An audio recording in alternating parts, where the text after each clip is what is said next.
in Oxford. Maybe we should go around the circle and introduce ourselves. I'm Becky Newland, and I'm the chair of the board at the Interfaith Center.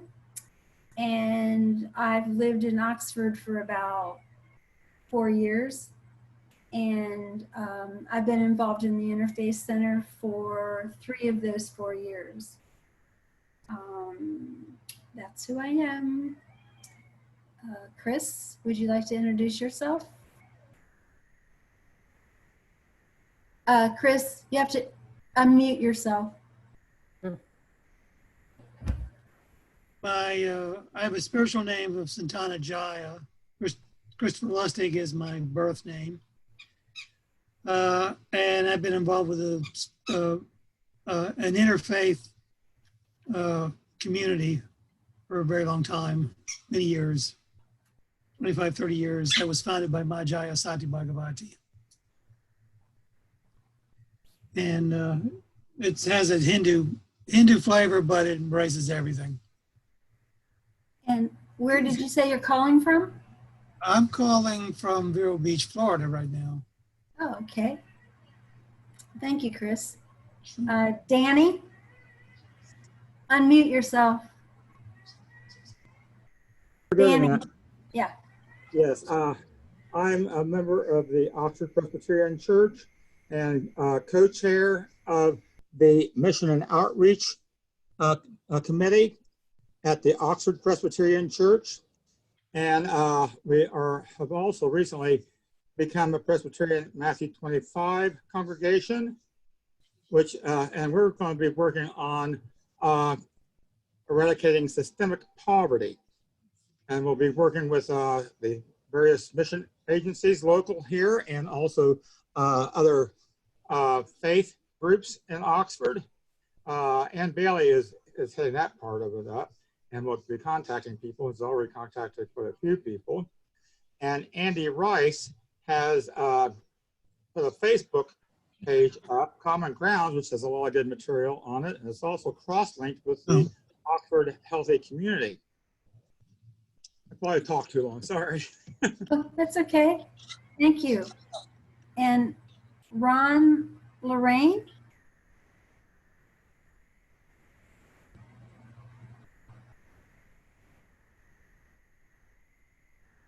You have to unmute yourself? Yes, I did. Okay. I'm just here to listen. I'm just here to enjoy the talk. Okay. I live in New Jersey. Okay. And what is your religious background or your secular view? Jewish. Thank you. You're welcome. Fatima. Yes. Yeah, I'm Fatima. I'm Memdi. I used to work at Miami for 4 years, Miami, Oxford, and this is how I got to be involved with the Interfaith Center. Just so this year, I mean, I know the Interfaith since I started at Miami, but I am involved just this year as I joined the board, and I'm happy to be here. Thank you. Mm-hmm. And Father James Channon? Father James, could you unmute yourself?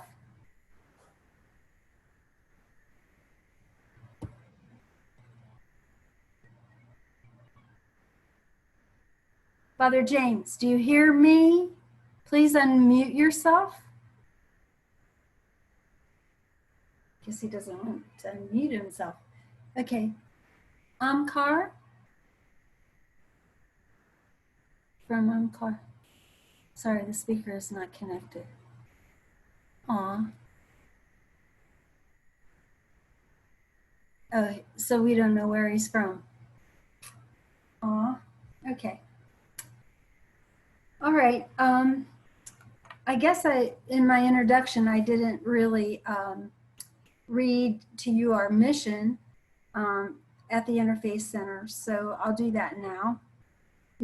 Our Interfaith Center mission is to invite people from diverse secular, spiritual, religious traditions to participate in each other's practices in order to cultivate appreciative understanding and friendships. And I think the coffee hour gives us the opportunity to do that, to fulfill our mission. And then to go along with the purpose of our coffee hour tonight, I would like to read to you our response from our response in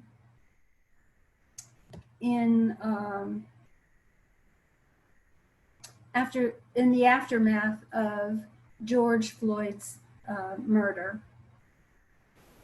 And this is our statement. The Interfaith Center would like to express our sadness and anger at the murder of George Floyd and the ongoing violence and discrimination suffered at the hands of individuals and systems sworn to protect us from harm and injustice. We would like to express our solidarity with communities of color that continue to suffer a long history of racism and oppression. And we hope to contribute to raising the voice of those silenced in order to bring about a more just world. The heart of humanity lies in our shared concern for each other, to look in a mirror and see only others, and to look at others and see only ourselves. An injustice to anyone is an injustice to everyone, and it shall not stand. We hope you will join us in this call for justice, and we offer our support for those in need. So with that, we'll open our discussion. I think you have familiarized yourself with the questions that we pose, and we'll start with the first one, which is, what does your religious, spiritual, or secular tradition teach about racial justice? Who would like to start? You want me to start? Oh, I'm sorry? Becky, you want me to start? Sure. Yeah, so I did not mention that I am from a Muslim background, so I practice Islam. And in regard to the racial justice, this is what the Islam teaches, like people are equal. And there is no, like when the Islam started at the beginning, it came to the Arab, like the Prophet spoke Arabic and he was from the Arab, like an Arabic country. So then fast after that, this Islam spread all over, like people who did not speak Arabic or different nationalities and races became Muslims. And kind of the Arab in the peninsula felt like, it's a human thing. They feel like the sense of superiority for some reason.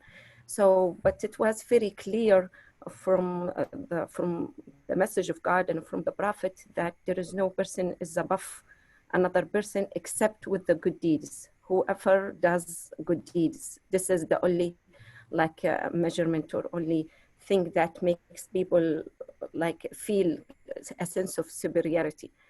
I think all the religions, they have the same message.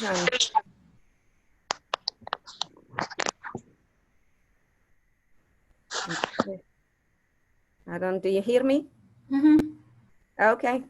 So, and I'm sure like other religions share the same message about races and there are many stories during the Prophet time when people like they kind of act out of their feeling of superiority or feeling of, and always there is a clear order and a clear explanation from the Prophet that people in the eyes of God, people are equal. And there is nobody is above another person except with what he does to others. Like the way you treat others, this is what makes you different or makes you. Thank you, Okay. Fatima. Yep. Anyone else want to offer Yes, Dan. Unmute yourself. Every Sunday at our church services, we always welcome everyone of any race, creed, sexual gender, or and gays. We welcome everyone to all of our services. Every Sunday, the ministers always either Pastor Lawrence Bartel or Mark Van Buke always make that welcoming statement to everyone. And we have a long history of the Presbyterian Church itself too has a long history of working for racial justice. Matter of fact, we recently became a Presbyterian Matthew 25 congregation, and the three areas are congregational vitality, erasing structural racism, and eliminating poverty. And would go a long way to eliminate poverty if we could, eliminate structural racism. That would go a long way toward accomplishing that goal. I probably spoke too much again, but the Presbyterian Church has had a long history. The Belfar Confessions back in 2000 were adopted part of our Confessions Creed. So we have a long history of social justice. Thank you, Danny. Thank you. Anyone else? Father James? You have to unmute yourself. Thank you very much. I'm very happy to join in. My name is Father James Senan. I am a Catholic priest from Pakistan, and I am a director of Peace Center here in Lahore, and also regional coordinator of one international organization, which you may know is called URI, United Religions Initiative. It is working in 110 countries, and I am the director for Pakistan, and I have established 67 interfaith dialogue groups here. So I feel 67? so I have established 67 interfaith dialogue groups in Pakistan. Great. So we are working for social justice and equality, interfaith harmony, and peace. So speaking of my religion, and love of Jesus Christ is for all.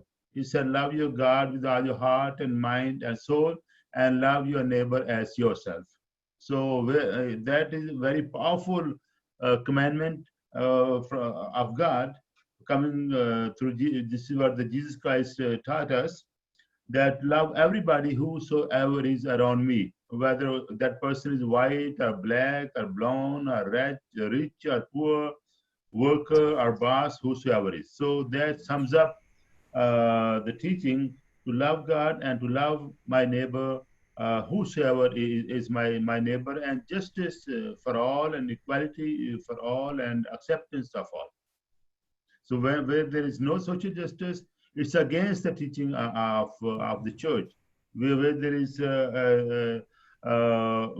no equality or the racism, it is not acceptable. But unfortunately, many things have happened in the church as well in between. I will not deny, but this is contrary to what Jesus Christ tells us, what the Holy Gospels they teach us. Thank you. Thank you, Father James. You're welcome. Anyone else wish to share? Yes, I'll share. Okay, Chris? There's the leader of my particular, basically my religion embraces all religions. Anything that's truly of the heart is embraced by my faith. So my spiritual teacher used to say, my only religion is kindness. So we're not bound by some sort of doctrine or scripture. We're bound by love and by serving everyone. That's it. Anyone who needs help. And she used to always say, there are no throwaway people. Mm. Everyone is is embraced wholeheartedly, and justice it comes hand in hand with that. But I would like to say one of the issues of racism are, we can say these great things, being of faith, but racism is, we are considering people less than human in racism. The history we have of racism is that Black people were somehow subhuman, so they didn't count. So we raise everybody, but these guys are like animals, so they don't count. And we can have people of faith think they're in their faith, and they're still going to think of, you know, Black people as being somehow less than. And so racism is, we're not going to talk about religious prejudice right now, but I'm specifically racism right now with Black people because of what just happened. And there's just all this assumption, for example, with the police, there's the assumption that anybody who's Black is immediately dangerous. Immediately they're a threat to your life. And this is a problem in the police force because the minute they stop a Black guy, all of them unconsciously think their life is threatened, regardless of what he has in his hands, just because of the color of his skin. So there's a lot of work that has to be done in terms of changing our perception and changing the stuff that's happened in our culture from the days of slavery, where it was all, you know, Black people were somehow, but then they got the vote, but still, you know, they're considered less, you know, subclass of people and not human. And, you know, they're not part of the religious thing of love everybody because they're not human. They're somehow less than that. But anyway, my background also includes some indigenous things, which kind of means that any living being deserves to be loved the same as any other human being. So that doesn't make a distinction between human and animal in the indigenous religion viewpoint. They're all equal. We don't do that in our culture. Animals are not, you know, considered the same as humans. So they don't enter into the equation about compassion and love and all this stuff. They ought to, they don't. There's a lot of cultural stuff with this. Thank you, Chris. Thank you very much. Anyone else wish to speak about their background? Ronnie, you haven't spoken yet. Would you like to? Ronnie Lorraine?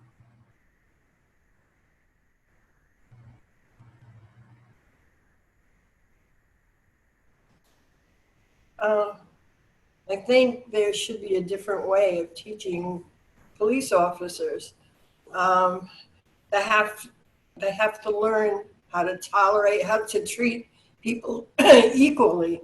And I think that has to be from the get-go, you know, in the academy. Treat people with respect, you'll get kindness out of them. You know, it'll make a big difference. I really believe in that. Because this is not acceptable, the way they're acting. It's terrible. And it only fuels everything. So I'm hoping to see a change. Thank you. Shall I call you Ron or Lorraine? No, it's Lorraine. Ron's my husband. Okay, that's what I kind of thought, but I wasn't sure. Okay, thank you. Steve? Steve, are you with us? You'll have to unmute yourself.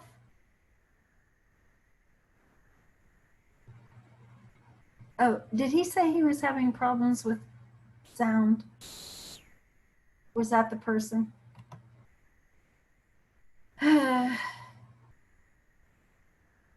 No, that other person left.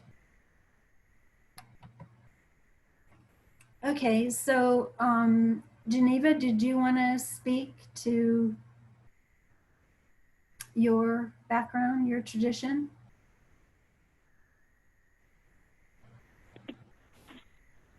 I'm from a Zen Buddhist tradition. I mean, there's a lot to say, but I think in Zen, a big thing that really resonates in my tradition, I'm from the quantum school of Zen. I'm not speaking for Buddhism as a whole or from Zen Buddhism as a whole, but in my particular lineage, our teachers, Master Sing Song, the founder of our school, spoke a lot about don't know mind, and how when the mind becomes clouded with past and future projections, we don't see things how they truly are or our relationship to them. And I think that the way that we view the world and the way that we view ourselves speaks a lot to the creation of racism in society. And I think all of us, I mean, for me, working in interfaith, the biggest thing for me has been identifying microaggressions in myself as a white person and critically evaluating myself and my biases. And I've had people call me out on microaggressions throughout my life, and that's been very constructive for me. And I think it's helped me to recognize those things in others. And I think as white people, we need to be conscious of that. And we need, I mean, anyone can have racism towards Black people and all people of color. So I think we need to be conscious of examining ourselves in a very real way about how our thinking has constructed these biases within ourselves, these microaggressions within ourselves that are not grounded in anything real, other than what we have attached to them, the stigmas we've attached to them, what society's attached to them. And we just have to deconstruct those systems, not just in our society, but in our own minds. And I think that's the biggest thing that Buddhism has to offer, because it's about observing those attachments to thought and releasing them and seeing them for what they are, allowing us to get back to our true nature, our Buddha nature, which is the same in every single person and every sentient being and everything on the planet. So. Thank you, Geneva. Thank you. Steve, getting back to you. Did you want to speak at all? And if you do, you'll have to unmute yourself. He's got a big smile. Okay, well, I'm Roman Catholic, and the scriptures, like Father James said, that the first the greatest commandment is to love God above all things and love your neighbor as yourself. And another scripture passage that I really like is, everyone who hates his brother is a murderer, and you know that no murder has eternal life remaining in him. That comes from John. And that we are one body, and we all have gifts, and no one is greater than the other.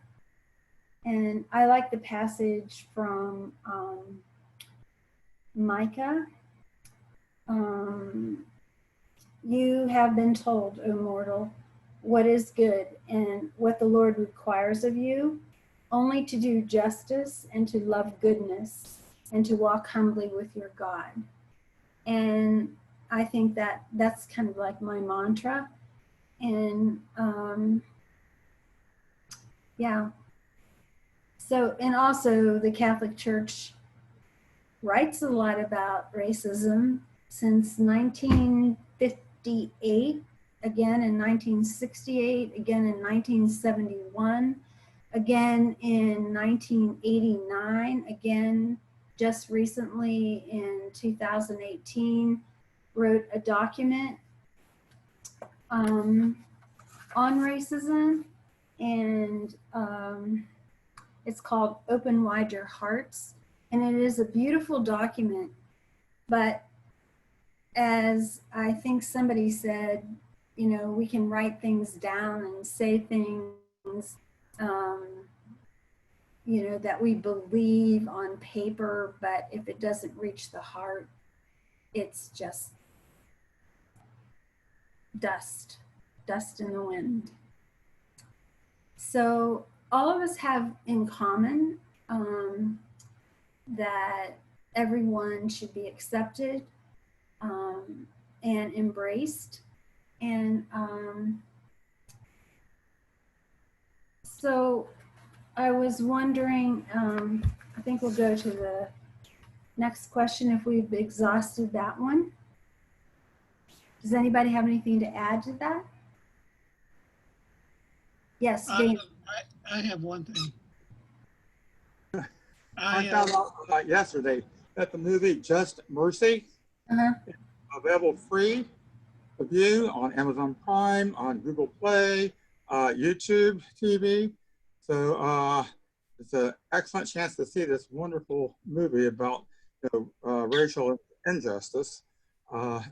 And so I just want to make sure that everybody knew about that. But it is available free for viewing on a lot of different platforms. Yes, it's an excellent movie. I agree.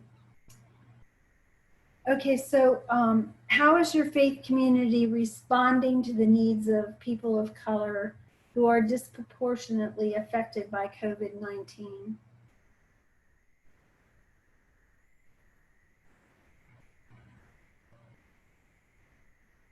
How is your faith community responding to the needs of people of color who are disproportionately affected by COVID-19?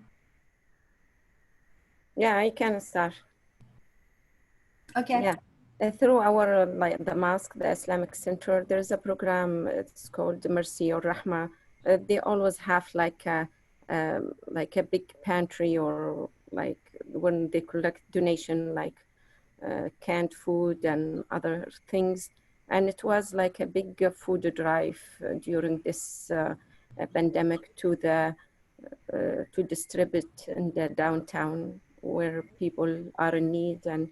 And there is a circle, like a senior circle, people who are like retired, and there is a social hour where they gather every week. So they did the masks, like they sew masks and they give them to the people who do not have, and yeah, many things. And part of our mosque, like members of my community, including me, we are part of an interfaith group that we have like a program called Turn to Your Faith. Like in a time of pandemic or like this crisis, what we are going through now, the protesting and stuff, people kind of like they want to find comfort in their faith, and they want to listen to faith leaders, what they have to say and how to answer their questions. Sometimes people like they get so kind of disappointed, or they have questions that they can't answer themselves, and they need people who know and people who can answer their questions. And this is how the interfaith or the faith leaders, like they have a role in that, where they, like our imam, like he has a lesson every Wednesday where he addresses all these, like addresses why we suffer, why human beings suffer in this world, like what's the cause of that. Is this, like some people, they think like because we deserve it, because people are bad, because of our mischief on earth, this is why like we get to go through this. And like I find it very helpful to me, to my kids, because to the kids too, it's hard on them. It's hard to understand. Like my son always asks, like, if God is love, why God like makes people sick? So kind of hard to answer this question.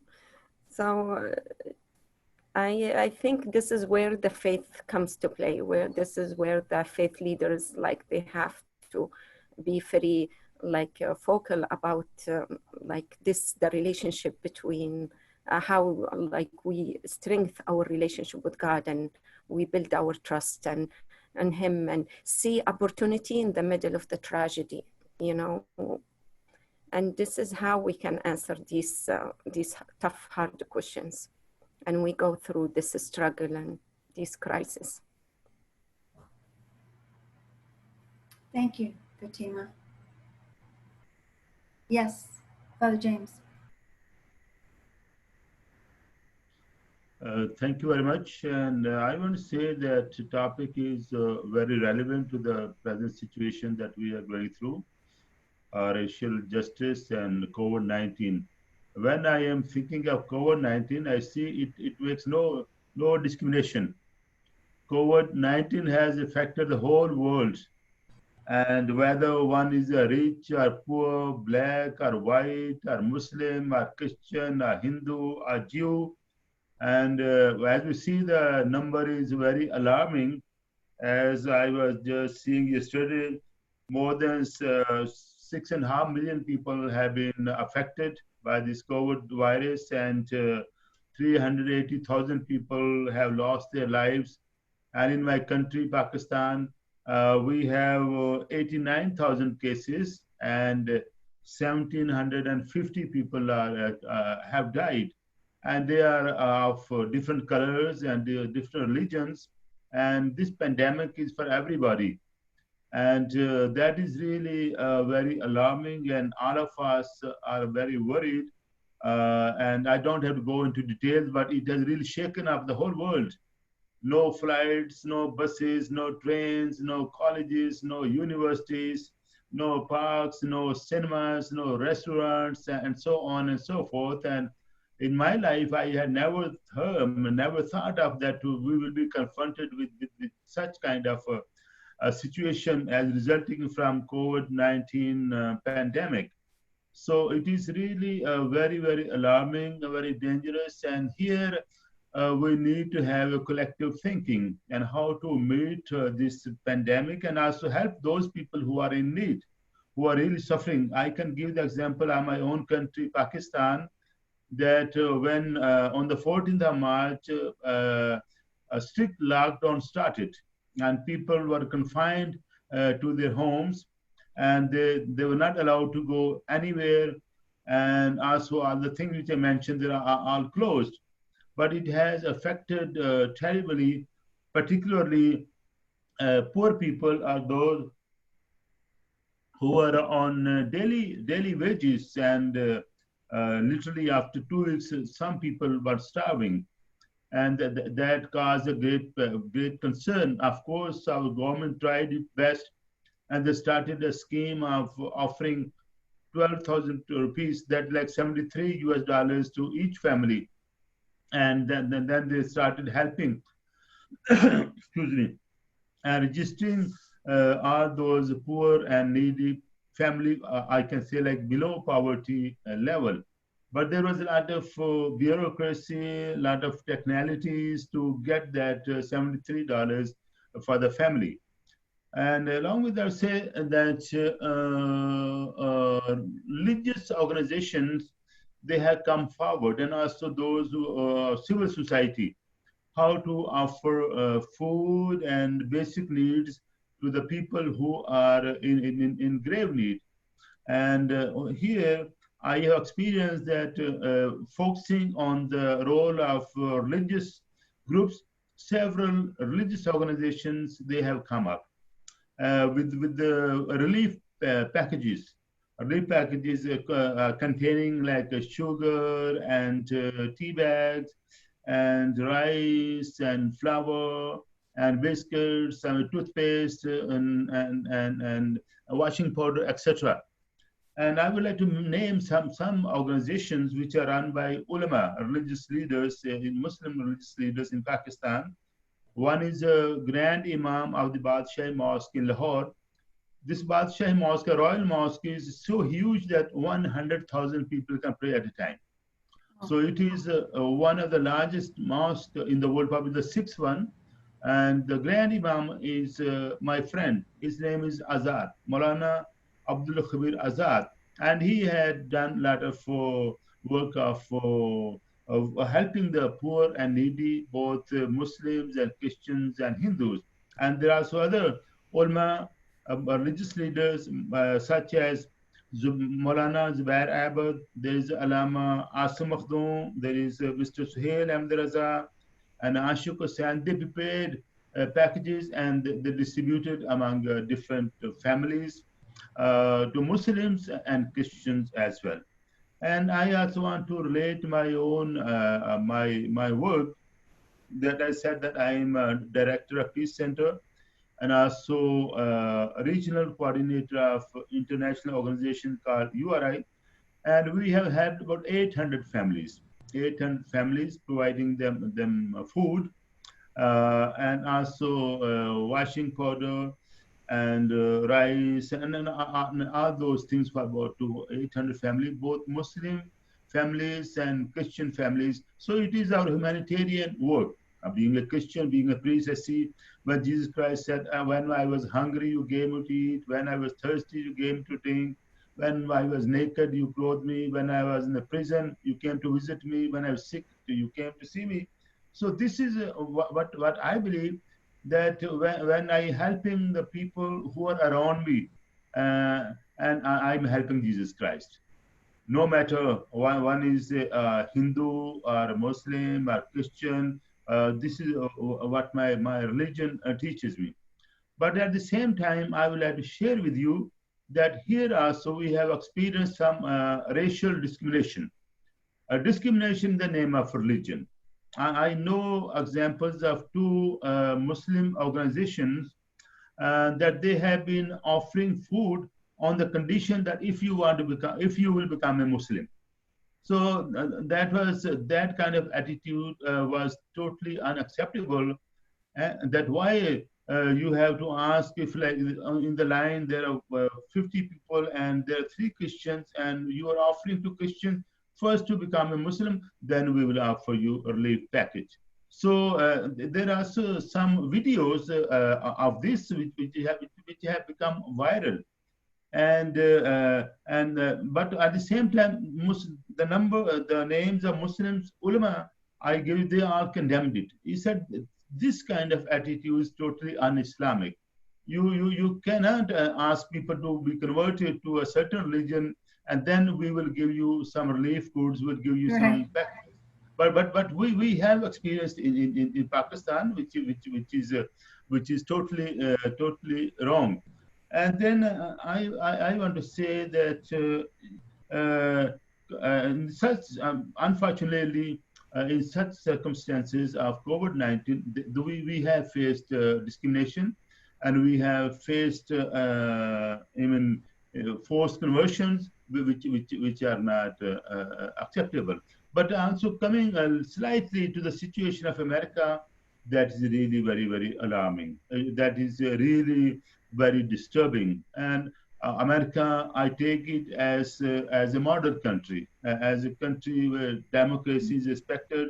And we look at America, equality and justice and liberty and equal rights, so on and so forth. But present situation has really disturbed a lot, puts like upside down. That so much racism was going on there. And before also I heard several incidents where black person was killed on a car or coming out of the car and grabbed on the road, and no mercy for that person. And unfortunately, if the same crime was committed by a white person, there's a lot of relaxation. For example, crossing the signal on the road.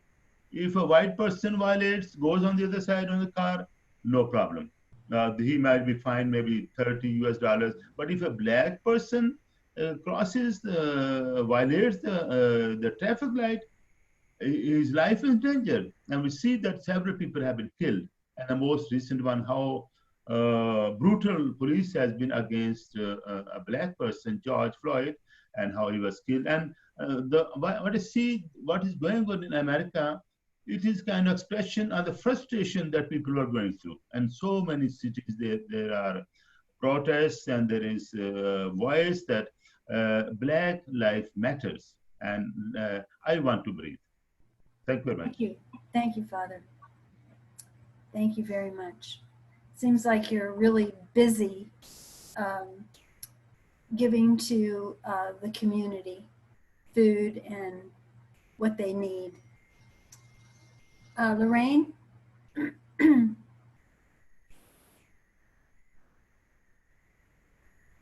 Yes. Uh, I know there are organizations that are collecting food. There's also, our restaurants aren't open yet. We're not near where Florida is, but there are organizations, and some of the restaurants that are not open are collecting food and giving food to the people that need it. So there is that. As far as I'm not active in my religion, you know, I have my beliefs, but I'm not active, so I can't answer what they're doing. You know. mhm. Okay, and Geneva?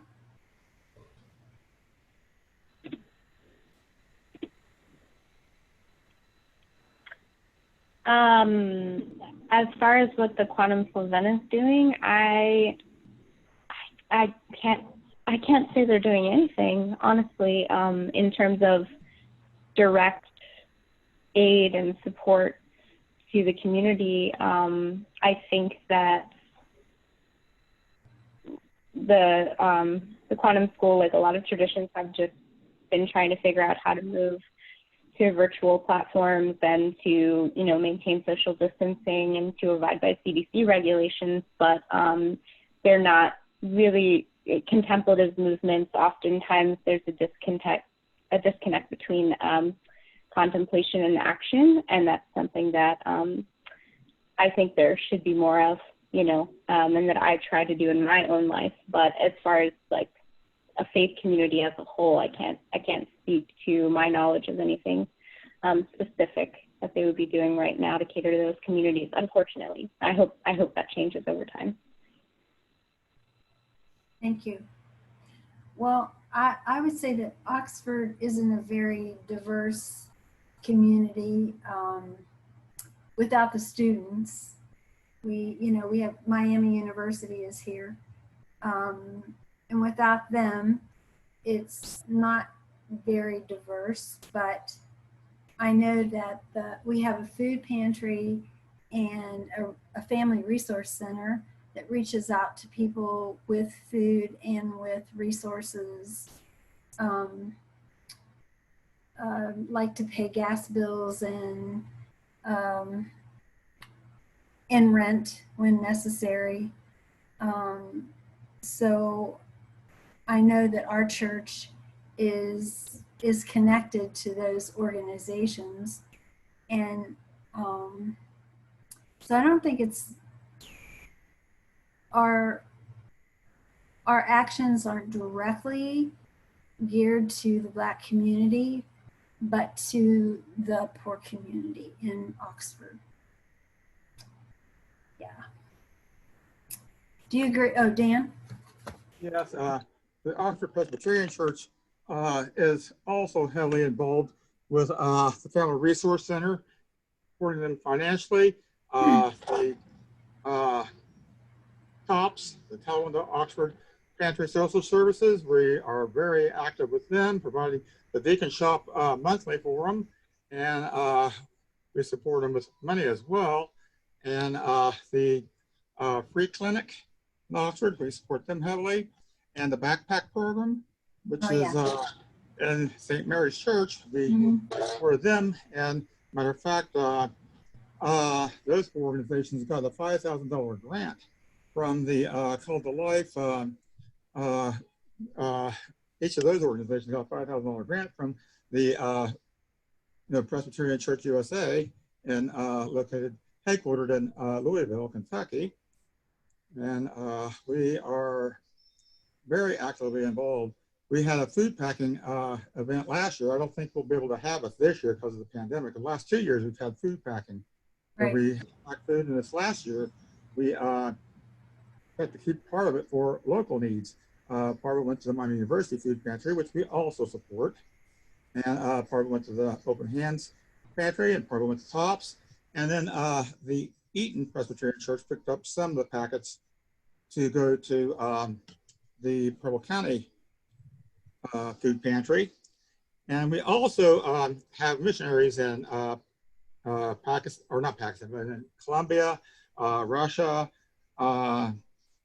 Peru, and let's see, Costa Rica, and another one, I forget. Anyway, we sent money to the because Colombia has a bad problem. I reached out to our missionary in Colombia, so we sent money down to Colombia for a sister church in Colombia to purchase food for the poorer people in El Porfen because they are day workers and the only income they have is to pay their rent or to buy food is they work daily, and Colombia was locked down too. So we're very active in supporting not just the Black community, but all the poor people, which includes people of all colors.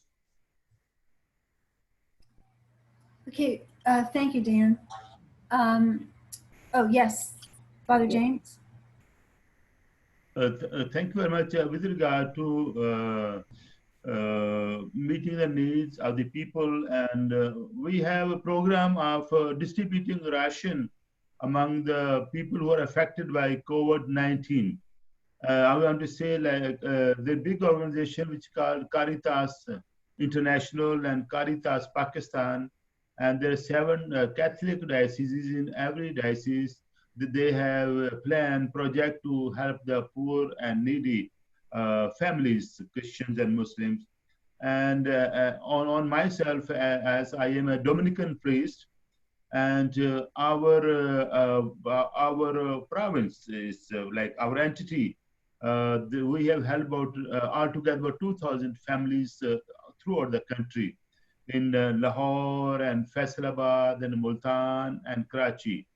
And in addition, Peace Center and URI, we have done 2 distributions in each, 100 people in each. And we have another one planned in the next couple of days up to like 10th of June.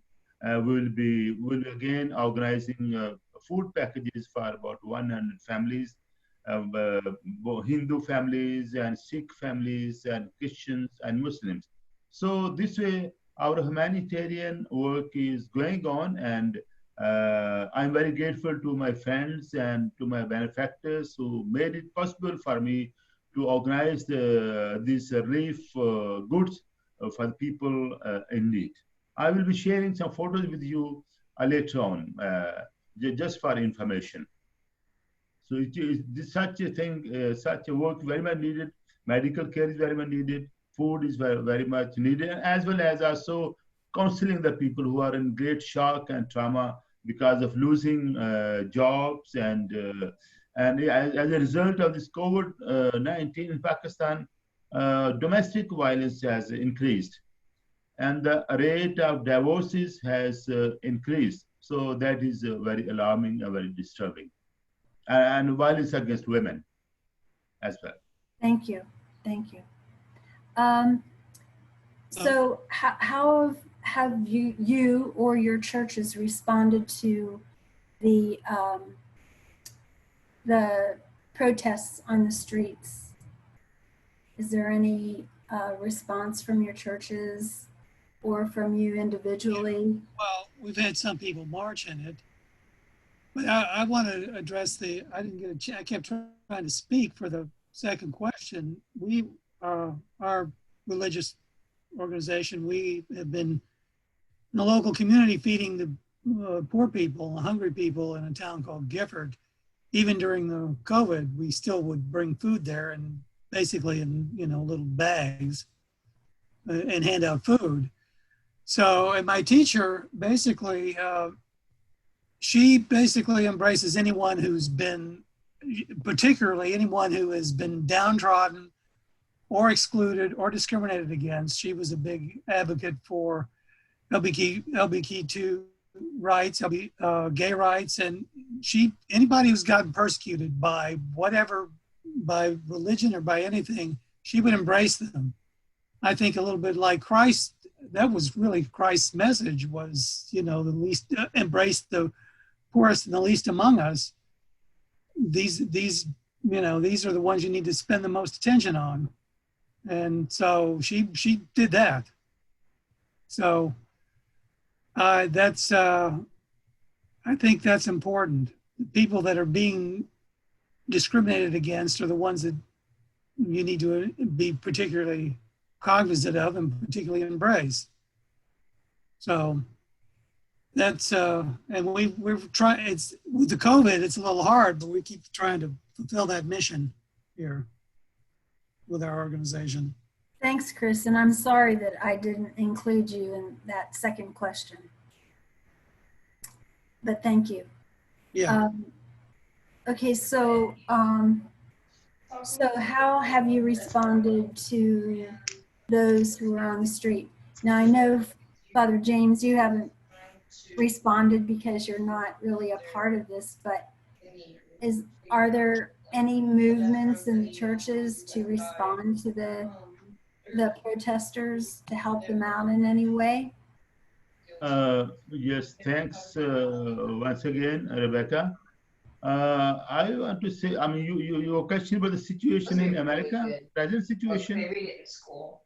Is that what is your question, please? Rebecca, would you kindly repeat your question? Yes. How, really, Father James, this doesn't really apply to you because you're not here in America, but I was asking people, how has your church or have you personally responded to the protesters who are out in the streets? Thank you, Rebecca. You know, now the world has become a global village. If one incident takes place in one country, within seconds, it's all over the world. And the same is the situation which is in the United States of America. It is very much part of our daily news. And it's on television. Almost every hour, the news which we have, one of the important news item is the present situation of United States of America. And it really, for them, it had really disturbed me. And I was so shocked and saddened to see what happened to George Floyd and the way he was murdered. And on the other side, also, I mean, because of this murder of George, and how people of goodwill in throughout the United States of America, they have responded and they have come out on the streets to eliminate racism and to express the solidarity and equality of all races and colors in the United States of America. So this situation has disturbed us all in Pakistan and disturbed me. And I'm very much worried about it. And I hope someday there will be policies and laws that nobody will discriminate in the name of color.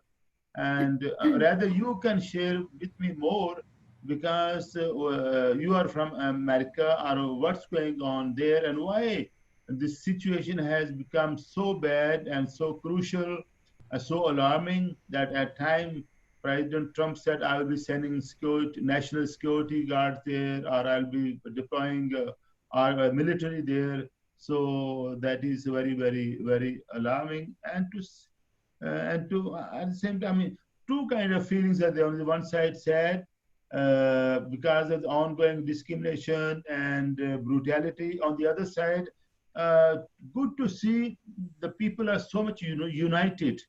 Where in so many states and so many big cities, they have come on the streets and they are not afraid of maybe baton charge or tear gas, but they are raising their voice and they are kneeling there and they are praying there. I hope very soon something good will come.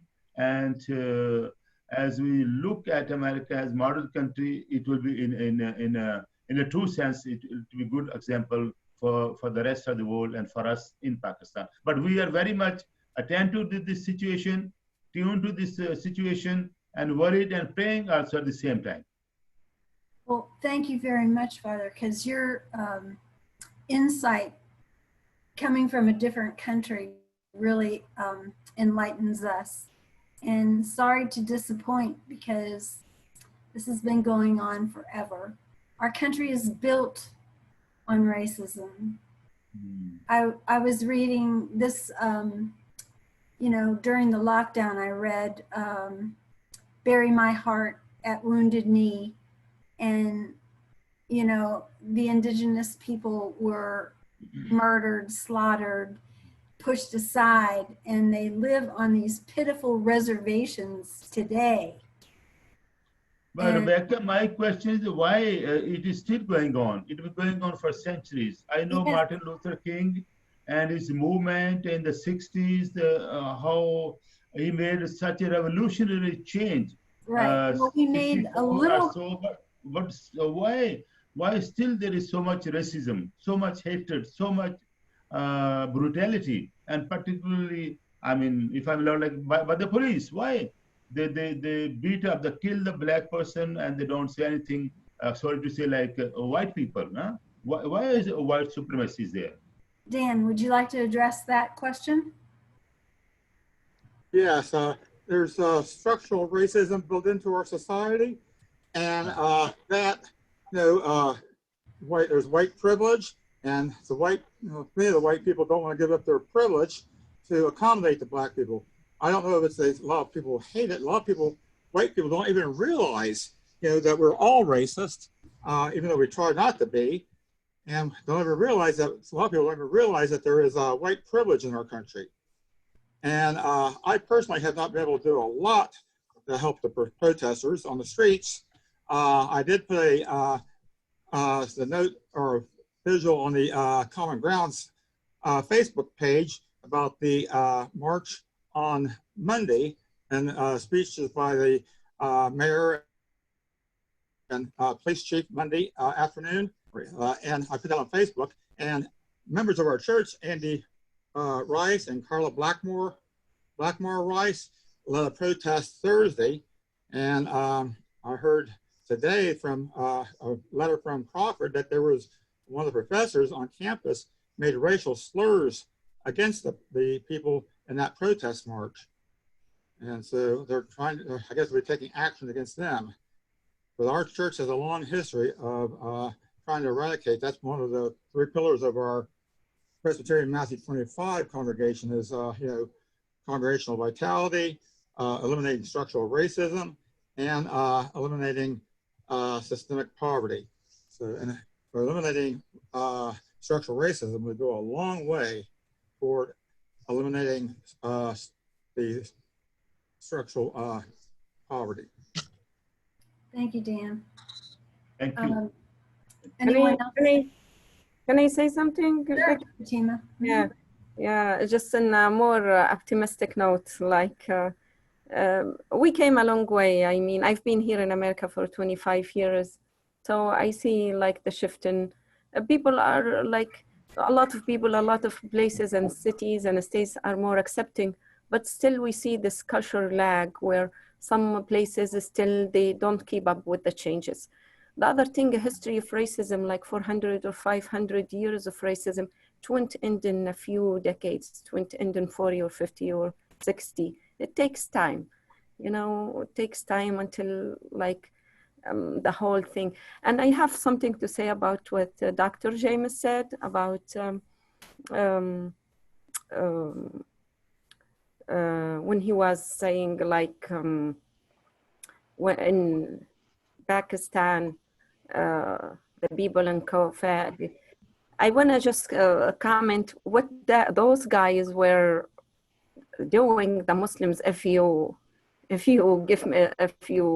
we give you food, you have to convert or change. This is the act from their own. This is not in the name of the religion. I mean, this is, the religion does not say that.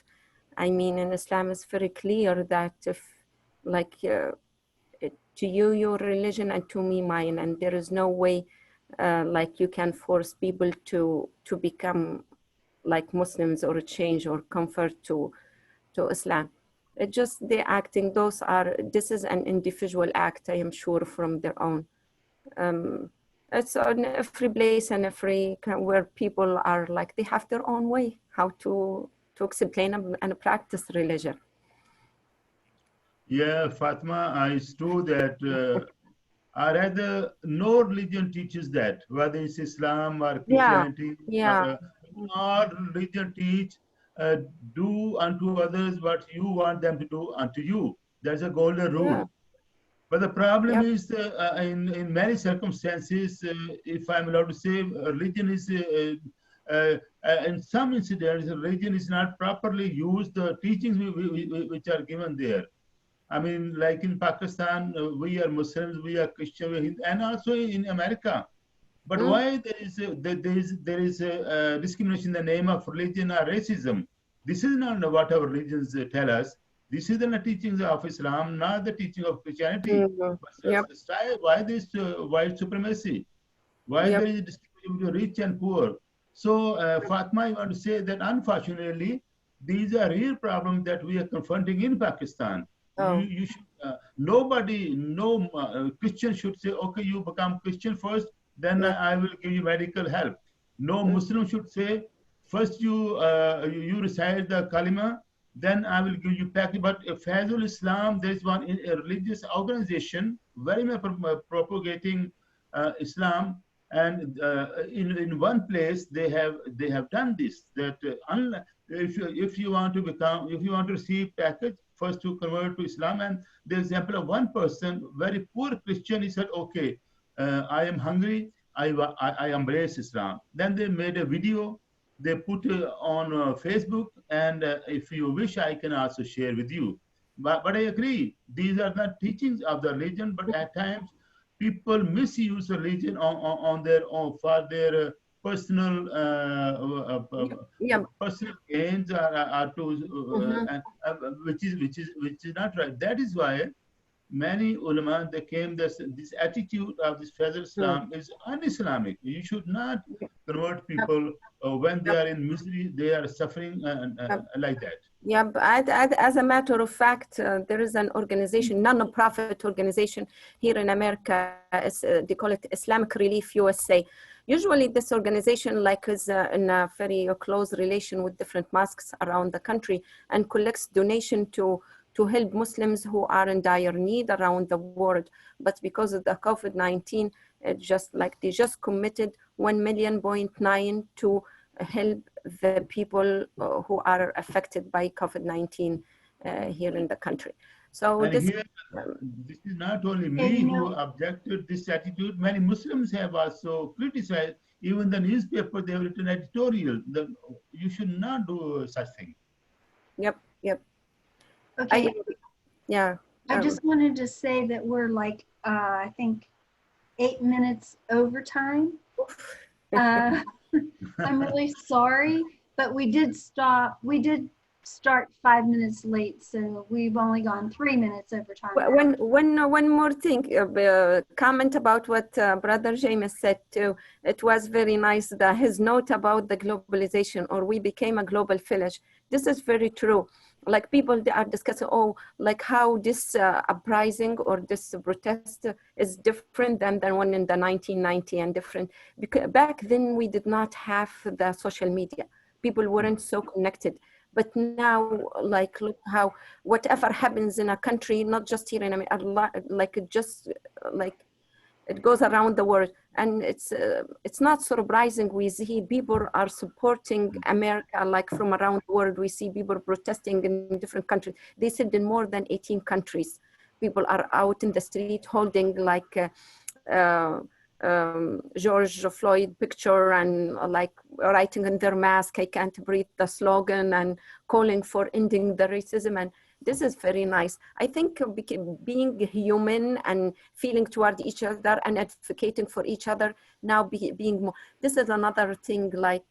In spite of the racism still exists, but people are together now more and feel each other and advocate for each other more. I would say, God bless America. God bless all of us, wherever we are. All the world. Thank you. Yes. Thank you. I pray for America. I love my brothers and sisters in America. Yes. Well, does anybody wish to hang on? If you do, you're free to leave if you wish to leave right now, but if you would like to discuss further, I'm open to do that if you are. So it's up to you. If you wish to leave, you could leave now. If not, you could hang in here and we could chat a little bit more. Hey, Becky, there is Sam Geneva.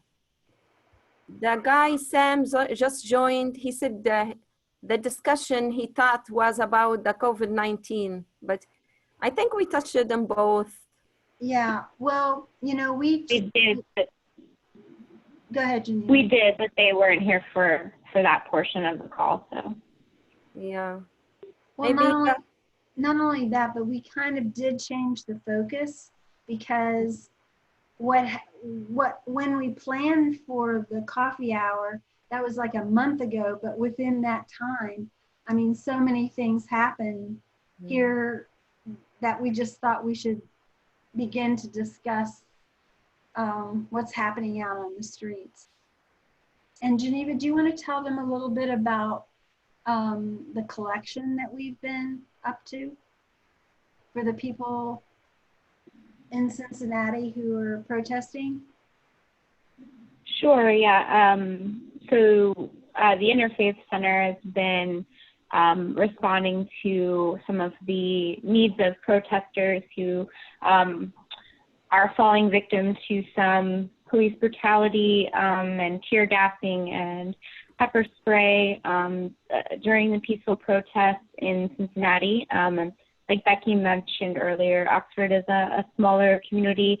We haven't really experienced protesting on the level that's going on in Cincinnati. So they're the closest large Black Lives Matter movement within our proximity. So we've been in contact with some of the organizers, and we got a list of items that would be useful, including saline solution and milk and goggles to protect them from pepper spray and tear gas, as well as storage bin lids and plexiglass to use as shields, and various other items.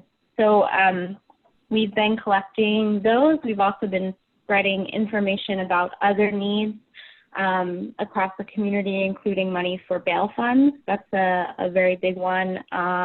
People are being arrested and they can't afford to make bail. I think a lot of the bails are set no less than $500, which is insane, especially when you have a lot of more impoverished communities that are out there fighting. So we've been spreading information. There's a local church, I think they're called Beloved, in Cincinnati, that is collecting money for the bail fund. I know some students at Miami I saw have been organizing to collect money for bail funds, including Hillel, the Jewish student org. And then there's also been some collection for food and water to help feed the protesters and make sure they stay hydrated. And so we've been pretty proactive in providing some direct support on the front lines, so that we can contribute in some way, even though our Oxford itself is not really in the middle of a lot of what's happening across the world. We're not seeing the intensity of it, I guess. But everyone in Oxford very much wants to contribute, I feel. And we've had a lot of great support. I think we filled all the donation requests for the week within, 48 hours? Becky and I did a lot of shopping. Mhm. So yeah, I'm not sure if there's anything else. Yeah. Did any one of you participated in the protests physically? Have I? We were in, Becky and I both attended protests in Oxford on, was that Wednesday? Yeah. Yeah. Was it Wednesday? Yeah. There was one Wednesday morning that was organized by the students.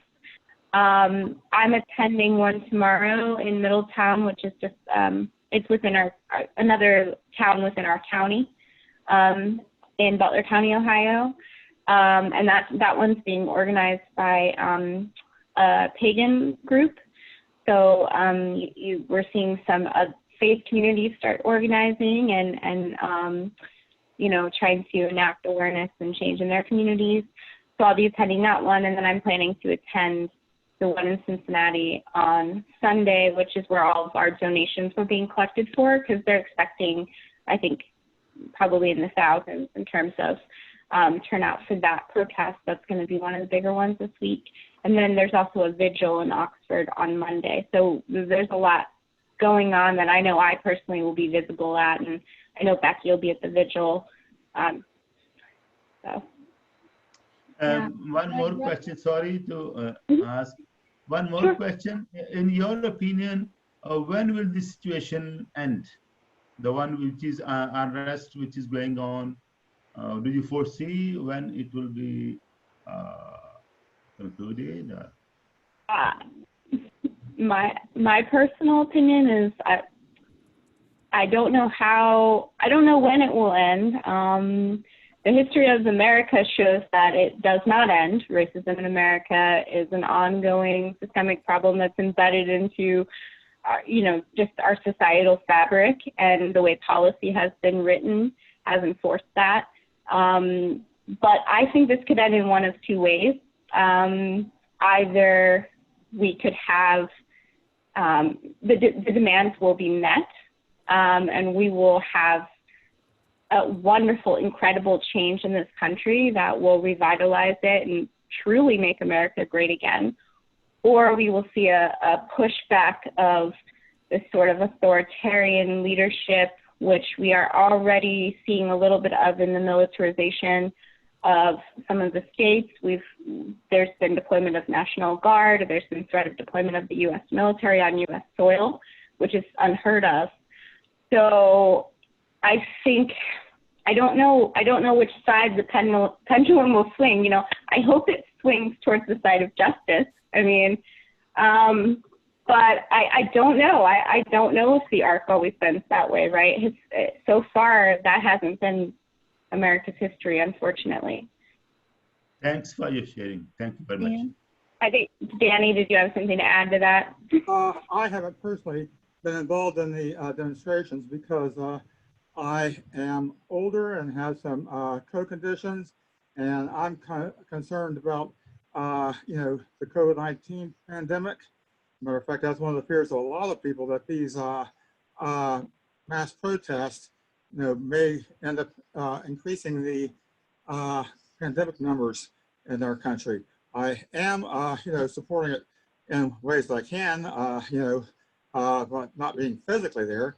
I told Andy Rice and Carla Blackmore Rice that I would not be able to attend because there's 297 people already going to that demonstration, or in Oxford, uptown Oxford Monday, and 797 interested, and I don't see how we can make it socially distanced and hear or see anything, if that many people do actually show up. So I'm not personally involved, physically, but I am supporting them with my prayers and heart and soul in that way, because that's all I can do. Right. Yesterday I was talking to my brother, and he reminded me that my father said back in the 60s that he would not bail me out. And so it just came back to me that traditionally I've always been out there, but I have a little problem with walking these days. So I don't want to hold anybody back. So I haven't really participated that much. Ordinarily I would be in Cincinnati, or I would go back to Pittsburgh, or I would go to Washington. But right now I'm just doing what I can here in Oxford, attending whatever, is going on. Okay. Well, I think everybody has a different way that they're contributing, and that looks different for everyone. Everyone has their own role, and they have to figure out what that is. And respond appropriately. And that's not going to look the same for everyone. Definitely not going to look the same for, you know, me can actually go to Cincinnati and not be at risk or at a much lower risk than for, you know, someone who has chronic illness or, you know, I mean, the COVID threat is definitely real, but I think that this is something bigger that we have to respond to. And we can't wait, unfortunately. So, Dan? One thing I find encouraging is in all the pictures you see of the protesters, there are so many young people involved. And that is really encouraging because that's our future. And, you know, they are being involved is so, you know, encouraging to me. I agree. They're like little children. I mean, people are bringing their babies, but that's during the day because unfortunately things at night kind of turn in a different direction. But during the day there are children as well as older people, and it's intergenerational out there. And I'm really encouraged by that. I'm proud of all these cities. I mean, thousands and thousands of people are out there. and not just in America, I mean, across the world. It's truly a global protest. I mean, because and it's everyone in the we're not alone in the struggle. Right. Unfortunately, I don't think things will change until we, after the elections, and that only is if we get a different president in there, because Trump is not been very helpful at all. You know, he's been really part of the problem more than help. So I think it'll take an election and a new Congress and a new president before we see any real change, unfortunately. Well, today I was on a webinar with the folks at Georgetown. They have an organization, it's the Initiative on Catholic Social Thought and Public Life. And there was one of the panelists was saying that this will not change unless we take a hard look at capitalism, colonialism, and patriarchy. You know, until we deal with those three things, it will not change. I mean, there might be little changes, but not substantive changes. Well, those systems are all inherently built on inequity, so yeah, there's no way.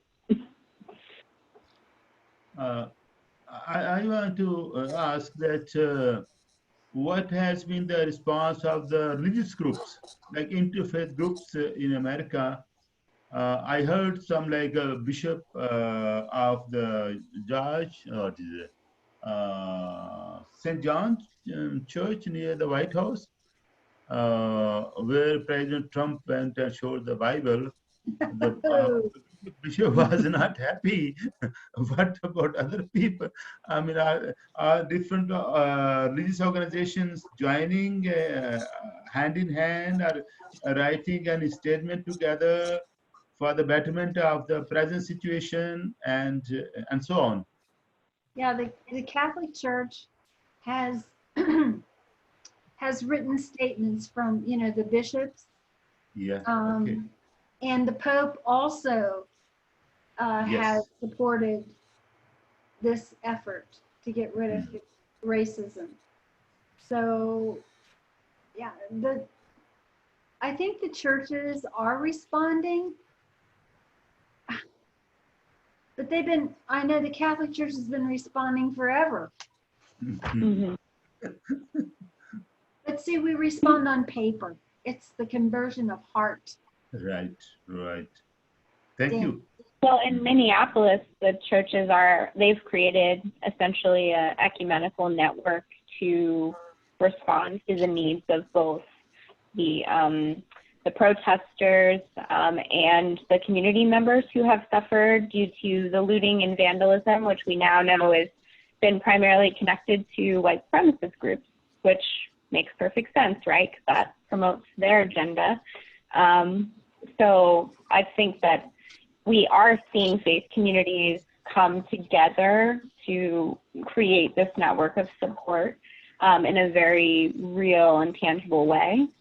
So we'll see, and I'm sure that's going on in more communities as well. Thank you. I think It that has the mainstream churches, and the progressive churches are, working for change, but the evangelicals, I don't think they even realize that there's that much racism, and they support Trump no matter what. They even said that if they shot somebody on the street, they would, still be for him.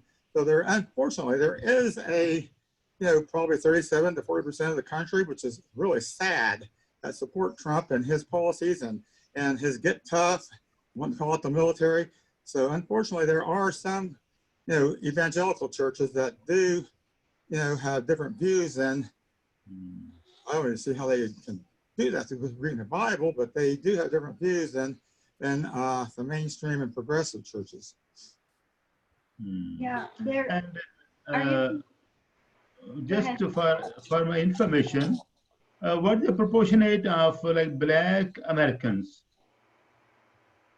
What percentage of the Black Americans? In America? Yeah. all of America or America. in the churches? America. In America. I think Our it's, churches also. is it 20%? Or what? Is it like 6%?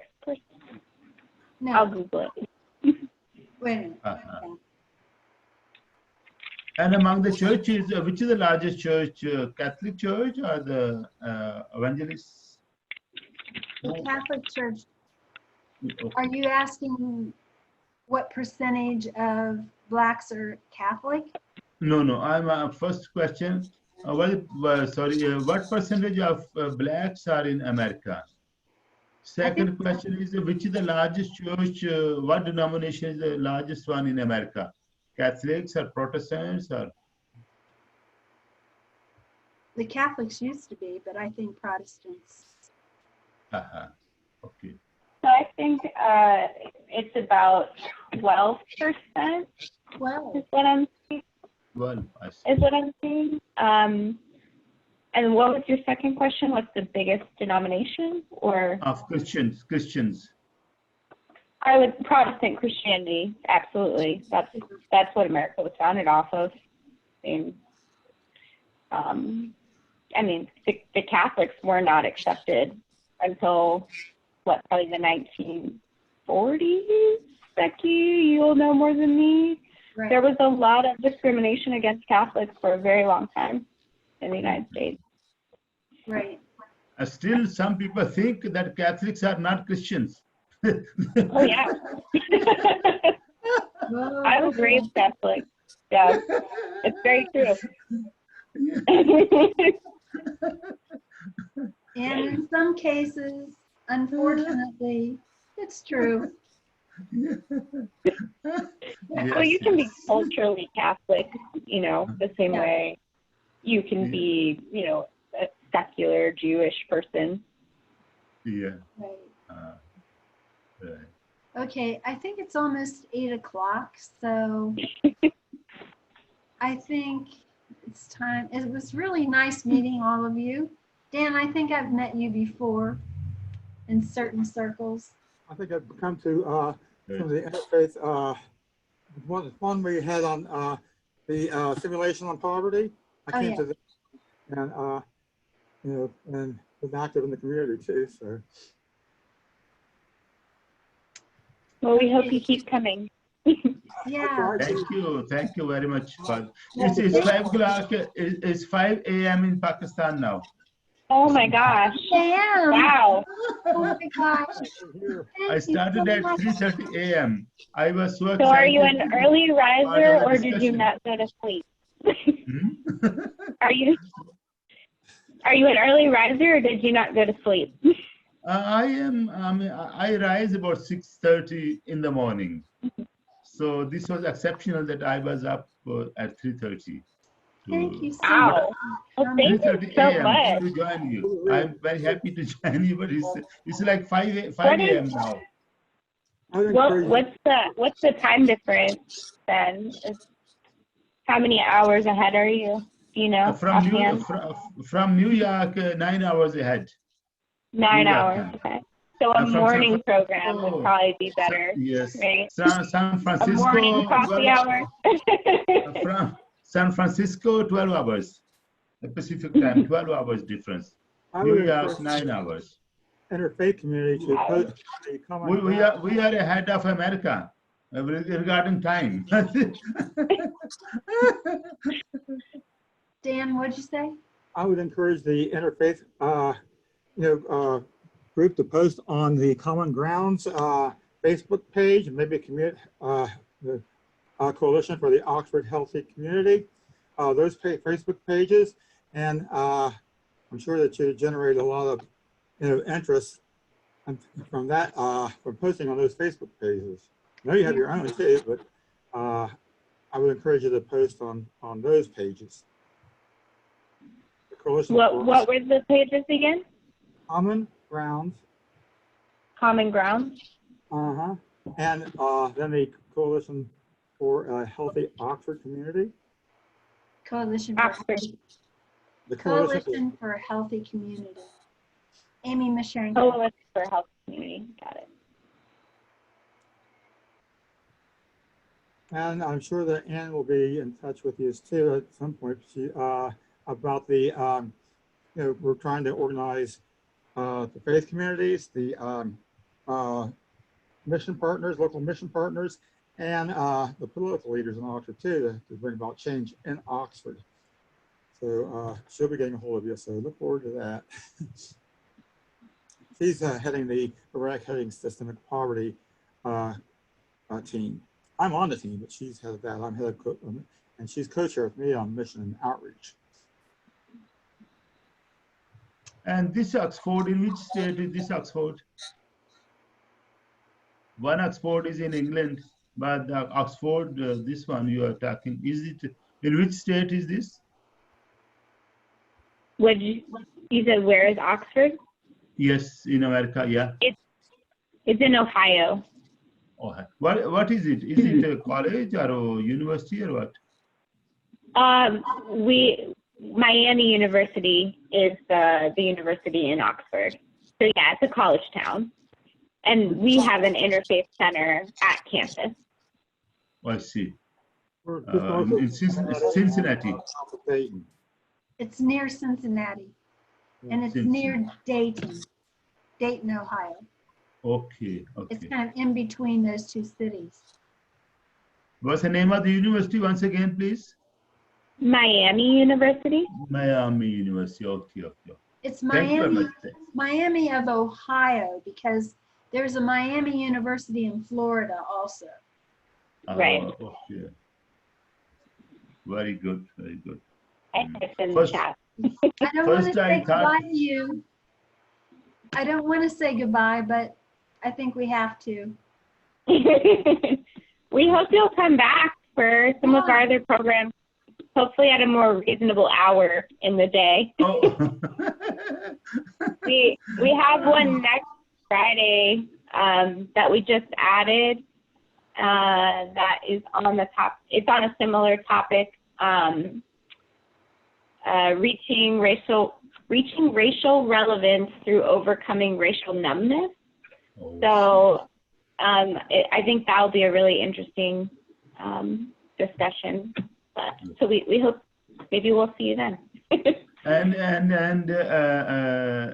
Geneva, you know, I have other groups also. I have Zoom call. Usually, if you like 10 o'clock or 11 o'clock your time, New York time, that is very suitable. It's like 7 or 8 p.m. in Pakistan. But 6:30, if there is, I mean, it's difficult time. 3:30 in the morning or 4 o'clock in the morning. If you have like 10 o'clock, 11 o'clock, 12 o'clock your time, it's very suitable here. 9 hours. Okay. Pakistan, 9 Well, hours. we will have to we'll have to start thinking more about doing some morning and earlier afternoon programs, because a lot of them are falling later in the afternoon. Because yeah, I mean, Zoom opens up a whole new world for how we can communicate with each other, and there's no boundaries. So, so I'm going to do that just for you. Yeah. 11 a.m. Yeah. It will be 8 p.m. in Pakistan. 8 p.m. Yes, 11 Well, that p.m. is far better than 3 a.m. So. Yeah, much better. Yes. Yeah. Right. So thank you very much. It's great to meet you, and it's my honor to be part of this group and to learn a lot from all of you. Thank you. Yeah, thank you so much. Yeah. Thank you for your prayers too. Bye. Bye. Bye.